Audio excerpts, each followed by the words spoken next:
Alors, aujourd'hui, je vais peut-être résoudre un petit problème que tu peux rencontrer si tu vois que tu stagnes, que tu ne progresses plus, peu importe l'exercice, peu importe ton objectif. Ça peut être très bien que tu recherches à faire plus de reps dans un exercice. Ça peut être très bien que tu cherches à passer à une variante plus difficile d'un exercice. Tu es sur les tractions, on va dire, assistées à un bras et tu veux passer aux tractions à un bras.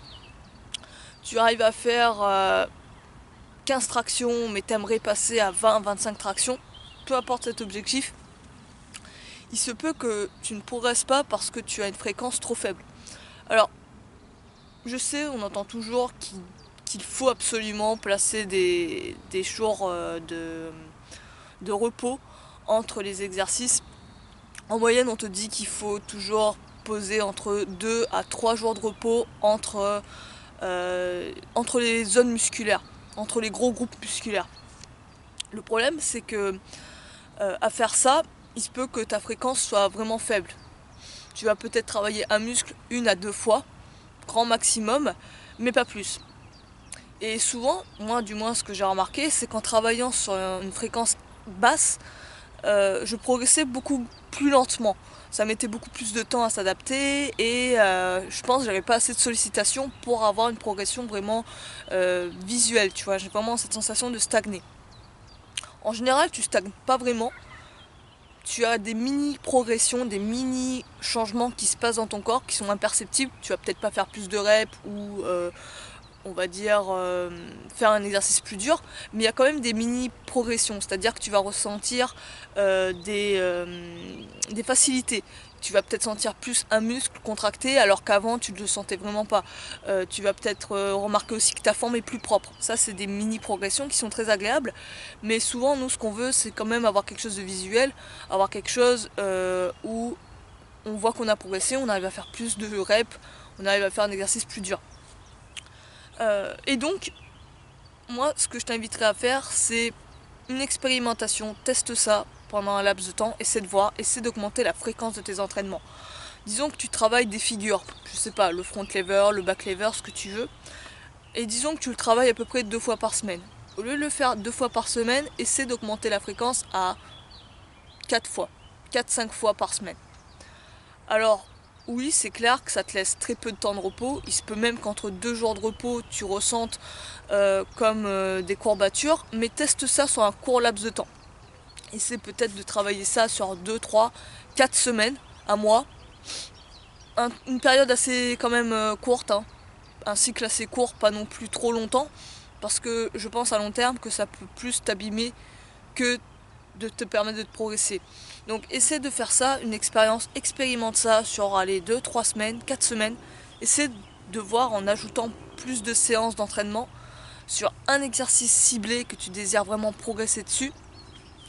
Et essaie de voir si tu arrives à casser un peu ce plateau et à peut-être trouver une progression, faire plus de temps, passer à une variante plus difficile. Teste ça.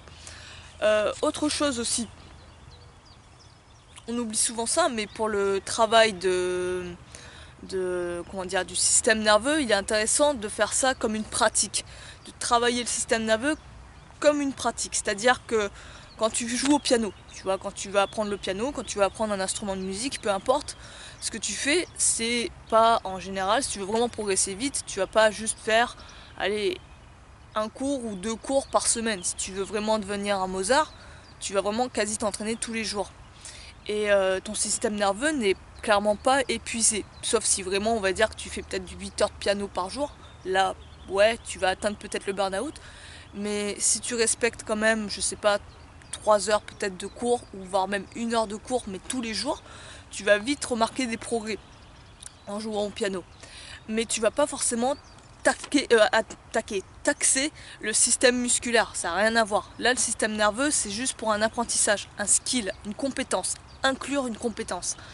Et vois un peu l'entraînement de la force comme travailler une nouvelle compétence, réussir à faire inclure dans ton programme, on va dire dans ton cerveau, un nouveau skill.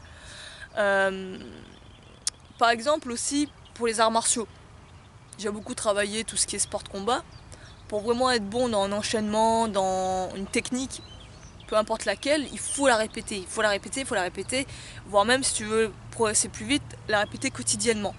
Mais en aucun cas tu fatigues ton système musculaire. Ce que tu veux, c'est vraiment avoir le geste, avoir le bon geste.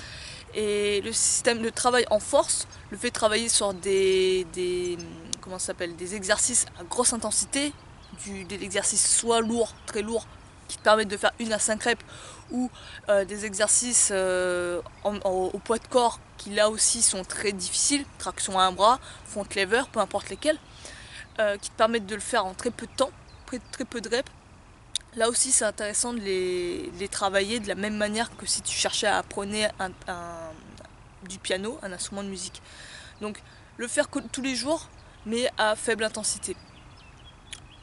Ouais, enfin, faible intensité pas vraiment. Le faire tous les jours mais sans forcément te cramer, tu vois, complètement. Je te reprends l'exemple de GTG, la méthode GTG de Pavel Tsatsouline. C'est exactement ça. C'est basé sur ce principe-là que pour vraiment t'améliorer en force, pour travailler le système nerveux, il faut pratiquer le mouvement. Plus tu fais ça, plus ton cerveau adapte, comprend le mécanisme, l'inclut dans ton corps, et plus l'exercice devient facile. Et GTG, c'est tout bonnement en fait faire un exercice tous les jours, pratiquement tous les jours. Tu inclus quand même des jours de repos parce que ça taxe quand même, mais en moyenne, tu travailles 5-6 jours par semaine à peu près. Et chaque jour, tu vas en fait faire une série toutes les heures. Pendant 5 à 10 heures dans la journée. Et t'espaces ça. Donc, en termes d'intensité, tu es quand même assez bas parce qu'en général, dans GTG, on te dit de prendre 50% à 60% d'un maxi de ce que tu peux vraiment faire et chercher juste à augmenter le volume, en faire plus dans la journée. Donc concrètement, c'est vrai que l'intensité n'est pas si forte que ça. Et tu le répètes tout au long de la journée, toutes les heures, toutes les 2 heures. Tu le répètes, après jour après jour, jour après jour. Et tu remarques qu'avec cette méthode-là, tu progresses extrêmement vite. Là où on va dire une méthode classique, où avec 3 séances par semaine, 3 x 12 et tout, le grand classique, tu avais tendance à peut-être être plus lent dans ta progression, voire stagner. Ça, j'aime beaucoup cette manière de faire pour GTG, ça m'a vraiment aidé pour les tractions. Et ça pour te montrer que des fois il faut taper dans la fréquence, augmenter la fréquence pour peut-être casser des plateaux. Ensuite, il y a aussi les strongman d'aujourd'hui je pense aussi, mais aussi les hommes forts de l'époque, qui eux travaillaient sur des exercices extrêmement lourds plusieurs fois par jour. Je pense aux powerlifters ou aux haltérophiles, c'est la même chose je crois, powerlifting et haltérophilie, en fait c'est la traduction,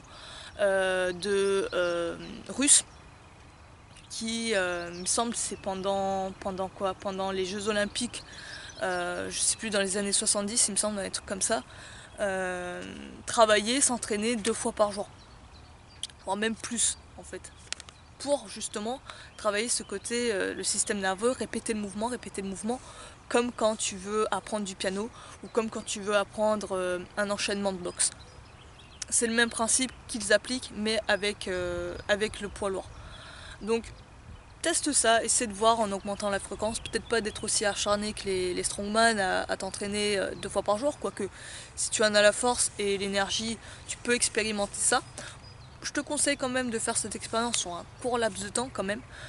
Éviter de te blesser, ça clairement guette ça vraiment à fond, vérifie vraiment que tu ne crées pas des lésions, mais vraiment que tu te renforces. Donc essaie de tester quand même d'y aller plus fort, mais en même temps être prudent. Teste ça sur un court laps de temps, 2, 3, 4 semaines, et essaie de voir si tu arrives à casser tes plateaux, si tu arrives à progresser dans tes exercices. Sur ce, moi je vais te laisser là-dessus. Si tu as des questions, des suggestions, peu importe, des remarques, n'hésite pas, tu me le mets en commentaire, ce sera avec plaisir que je te lirai. Je te dis à la prochaine, prends soin de toi, à plus.